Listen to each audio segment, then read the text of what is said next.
Pernah nggak sih Anda frustrasi banget sama alur kerja pengembangan AI? Jadi ceritanya Anda punya satu agen AI yang disuruh ngerjain semuanya. Merencanakan, ngoding, ngetes, sampai nulis dokumentasi. Tapi di tengah jalan, agennya malah mulai ngelantur. Akhirnya Anda yang sibuk benerin kode dan debugging. Bikin capek kan? Tenang, ternyata ada cara yang jauh lebih baik. Oke, jadi di pembahasan kita kali ini, pertama kita bakal bongkar dulu kenapa asisten AI itu sering banget kewalahan. Terus kita bakal kenalan sama solusinya, yaitu ngebentuk tim yang isinya agen-agen spesialis. Nggak cuma itu, kita juga bakal lihat gimana cara ngebangun tim ini. Lihat langsung aksinya di contoh nyata, dan terakhir kita simpulkan kenapa metode ini benar-benar menang telak. Oke, yuk kita mulai dari akar masalahnya. Asisten AI yang kewalahan. Ini tuh yang terjadi kalau kita pasrahin semua pekerjaan ke satu agen doang. Coba deh jawab jujur. Asisten AI buat ngoding yang Anda pakai sering bikin pusing nggak? Kalau jawabannya iya, kemungkinan besar itu tandanya dia lagi kewalahan. Nah, rasa frustrasinya tuh biasanya kayak gini. Batas konteksnya kepentok terus. Agen Anda dipaksa mikirin perencanaan, coding, sama testing di waktu yang bersamaan. Terus, setelah diajak ngobrol panjang, fokusnya jadi ngawur kemana-mana. Dan akhirnya, ya kita juga yang repot benerin semuanya manual. Wah, prosesnya jadi lambat banget dan bikin capek. Sekarang kita masuk ke solusinya. Dan ini bukan sekedar perbaikan kecil ya, tapi benar-benar perubahan cara berpikir. Jadi, kita berhenti ngandelin satu agen serabutan dan mulai ngebangun sebuah tim spesialis yang kerjanya terkoordinasi dengan baik. Coba deh kita bandingin langsung. Di satu sisi ada agen monolitik. Satu agen buat semuanya, gampang banget ngelantur dan susah kalau mau dikembangin. Nah, di sisi lain ada pendekatan moduler.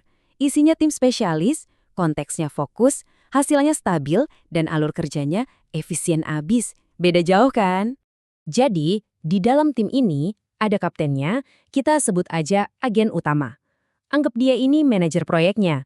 Dia yang ngerti gambaran besarnya, yang mecah-mecah kerjaan gede jadi tugas-tugas kecil, dan yang paling penting, dia tahu persis kapan harus ngoper kerjaan ke anggota tim yang tepat.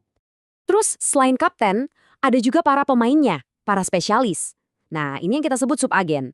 Masing-masing punya satu keahlian super. Misalnya, ada yang jago banget nge-review kode, ada yang spesialis testing, ada lagi yang fokusnya cuma bikin dokumentasi. Mereka benar-benar ahli di bidangnya sendiri-sendiri. Oke, teori melulu bosen juga ya. Sekarang, gimana caranya kita beneran ngebangun tim agen ini? Yuk, kita intip konfigurasinya. Tenang, ini nggak seribet yang dibayangin kok, beneran. Anda nggak perlu pusing sama file konfigurasi yang panjang dan bikin pusing itu. Cara paling enak, dan ini yang disarankan, itu pakai file markdown biasa. Simple banget, jauh lebih gampang dibaca, gampang diedit, siapa aja pasti bisa. Prosesnya cuma 4 langkah simple. 1. Bikin folder buat para agen. 2. Buat file markdown buat masing-masing agen. 3. Di tiap file tinggal tulis perannya apa, dia ini agen utama atau subagen. Dan yang terakhir, langkah keempat, sambungin semuanya. Tinggal sebutin aja path filenya di prompt utama. Gampang banget kan? Nah, ini nih di bagian paling kerennya. Sistem ini super fleksibel. Jadi, Anda bisa loh nunjuk model AI yang beda-beda buat tiap agen spesialis. Keren kan? Misalnya nih buat perencanaan yang butuh otak encer, kita pakein Gemini. Terus buat nge-review kode, kita suruh Claude. Anda bebas ngeracik Dream Team AI Anda sendiri pakai model terbaik untuk tiap tugas. Oke, udah cukup teorinya. Sekarang waktunya pembuktian.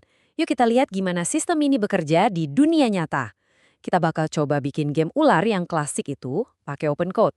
Semuanya dimulai dari permintaan yang simple banget. Buatkan game ular. Cuma segitu. Tapi dari perintah sesingkat ini, kita bakal lihat gimana tim agen yang canggih ini mulai bergerak dan kerjasama di belakang layar. Jadi, alurnya gini. Agen inti dapat perintahnya, terus dia langsung oper ke agen perencanaan. Si perencana ini bikin blueprintnya, terus dikasih ke manajer tugas. Nah, manajer tugas ini yang pecah-pecah rencana tadi jadi tugas-tugas kecil yang siap dieksekusi.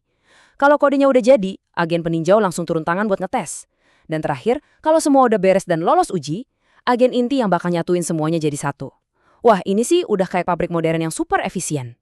Jadi permintaan buatkan game ular yang kedengarannya simple itu ternyata dipecah jadi berapa tugas? Jadi 17 tugas spesifik. Ini nunjukin betapa detailnya pembagian kerja di belakang layar. Sesuatu yang ya mustahil lah kalau dikerjain cuma sama satu agen. Dan inilah hasilnya. Sebuah game ular yang benar-benar bisa dimainin, berfungsi penuh, dan semuanya dibangun oleh tim agen AI. Ini bukti nyata ya, kalau konsep ini bukan cuma wacana, tapi emang beneran ampuh. Oke, jadi kesimpulannya gimana? Apa sih rahasia di balik alur kerja yang canggih ini? Jawabannya sebenarnya simpel banget. Kekuatan dari konteks yang terfokus. Nah, kutipan ini ngerangkum semuanya dengan sempurna. Kuncinya itu di manajemen konteks. Kita nggak ngasih semua informasi ke semua agen, bikin mereka pusing. Justru sebaliknya, kita kasih mereka informasi yang mereka butuhin aja buat ngerjain tugasnya. Hasilnya? Jelas, prosesnya jadi lebih ramping, dan hasilnya jauh lebih bagus. Jadi, keuntungan utamanya apa aja? Pertama, hasilnya lebih bagus dan bisa diandelin. Kedua, nggak ada lagi tuh agen yang lantur atau keluar jalur. Alur kerja jadi super efisien dan gampang kalau mau di-scale up. Tiap agen fokus sama kerjaannya masing-masing. Dan yang paling penting, proyek rumit bisa kelar tanpa bikin kita stres. Jadi saya mau tinggalin satu pertanyaan buat Anda. Setelah ngeliat semua ini, kira-kira punya tim agen spesialis kayak gini bisa jadi solusi buat alur kerja AI Anda yang mungkin lagi berantakan nggak? Coba deh dipikirin.